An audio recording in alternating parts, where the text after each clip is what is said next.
Estereotipos de la mujer. Las industrias culturales. Consumismo. ¿Manipulan los medios? La respuesta correcta es que depende. Existen diferentes teorías que indagan en el tema de los medios masivos de comunicación, su trascendencia y efectos dentro de la sociedad y las audiencias. Enfoque de la propaganda. Intento sistemático y deliberado de símbolos para configurar percepciones, manipular conocimientos y dirigir el comportamiento de una audiencia, con el propósito de generar una respuesta que vaya más allá de lo deseado, mediante la utilización de técnicas persuasivas. Contestando a la pregunta, la propaganda definitivamente debe manipular para ser considerada como tal. La teoría de la aguja hipodérmica. Supone que los medios son tan poderosos que pueden inyectar sus mensajes en la audiencia, y que como una bala mágica, pueden llegar exactamente a los individuos con precisión certera, quienes caen irremediablemente. Esta teoría respondería que los medios de comunicación definitivamente manipulan a sus audiencias. Escuela de Frankfurt. Expresa y lamenta la crisis de la cultura que se magnifica con las industrias culturales y, desencantado con la razón, se opone a la masificación degradante del hombre como una mercancía lista para el consumo. Los autores de la Escuela de Frankfurt responderían que en vez de manipular a las audiencias, los medios alienan a los individuos, atrofiando su imaginación. Experimentos de Milgram y Ash.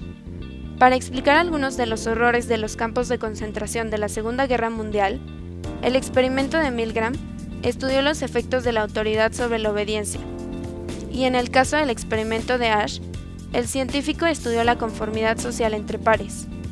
Con base en dichos experimentos, se puede concluir que las audiencias aceptan y se acostumbran a seguir lo que las autoridades les imponen. Por otra parte, existen teorías experimentales que se basan en estudios empíricos sobre el tema. Dentro de estas está la teoría de la influencia selectiva. Esta comienza a reconocer la existencia de individualismos, por lo que se abandonan las ideas de instinto o fuerzas biológicas y construye un enfoque en las experiencias de aprendizaje, su contexto y secuelas en los individuos. En breve, el modelo de los efectos mínimos o limitados sostiene que las comunicaciones de los medios masivos principalmente refuerzan las actitudes preexistentes que mantiene un individuo, por lo que respondería a nuestra pregunta de manera que los medios no influyen directamente sobre los individuos, sino que su influencia depende de las actitudes preexistentes de las audiencias. Teoría de los dos pasos. Según la propuesta del flujo de la comunicación en dos escalones, la información emitida desde los medios masivos no manipula directamente la opinión pública, sino que a través de líderes de opinión reciben, traducen y transmiten con sus propias apreciaciones al resto de la población, generando así una respuesta deseada. Teoría funcionalista. La teoría funcionalista de la comunicación masiva es la que interpreta los efectos de los medios remitiendo a la teoría sociológica del estructural funcionalismo. Es decir, para la perspectiva funcionalista, los medios de comunicación de masas son uno de los subsistemas que conforman a la sociedad, y el interés se centra en comprender qué función cumplen ellos en el mantenimiento del equilibrio social.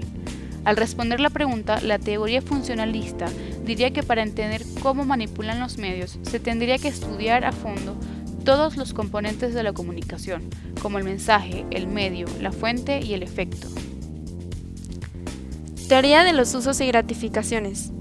En la década de 1940 surge la cuestión de evaluar lo que la gente hace con los medios, por lo que este enfoque examina los usos que le dan y sobre todo las gratificaciones que se obtienen.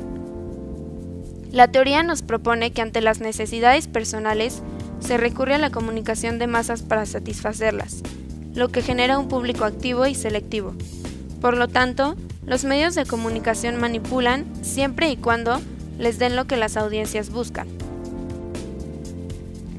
Teoría del aprendizaje social. La teoría del aprendizaje social establece que las conductas son más propensas a ser repetidas, aprendidas o asimiladas como correctas y aceptadas si el sujeto observa dichas conductas de manera frecuente en un ámbito cotidiano sin consecuencia aparente. Es por esto que desde esta perspectiva, los medios de comunicación no manipulan directamente, sino que en ellos se difunden y transmiten conductas repetidamente, lo que ocasiona que dichas conductas sean asimiladas como correctas. Teoría del cultivo. Directamente alude al modo en que los individuos forman imágenes e impresiones de su entorno a partir de la penetración sistemática de los contenidos de la comunicación de masas. Por ende, el análisis del cultivo sostiene que los medios masivos de comunicación constituyen la fuente principal de donde los individuos extraen las definiciones sociales y políticas que posteriormente circulan dentro de una comunidad y abonan la existencia de ciertos sistemas de creencias, produciendo así efectos ideológicos.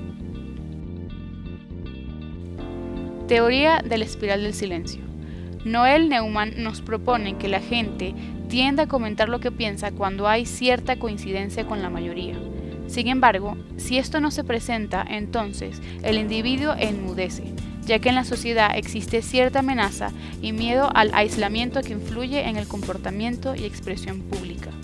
De acuerdo a la espiral del silencio, es gracias a la cobertura de los medios que se genera un status quo, donde la minoría se vuelve menos propensa a manifestar su opinión. Entonces, recapitulemos. Para responder la pregunta sobre si los medios manipulan o no, tendríamos que entender y definir desde qué enfoque se estén observando. De igual manera, es importante recordar que siguen surgiendo enfoques y estudios sobre los medios y su impacto.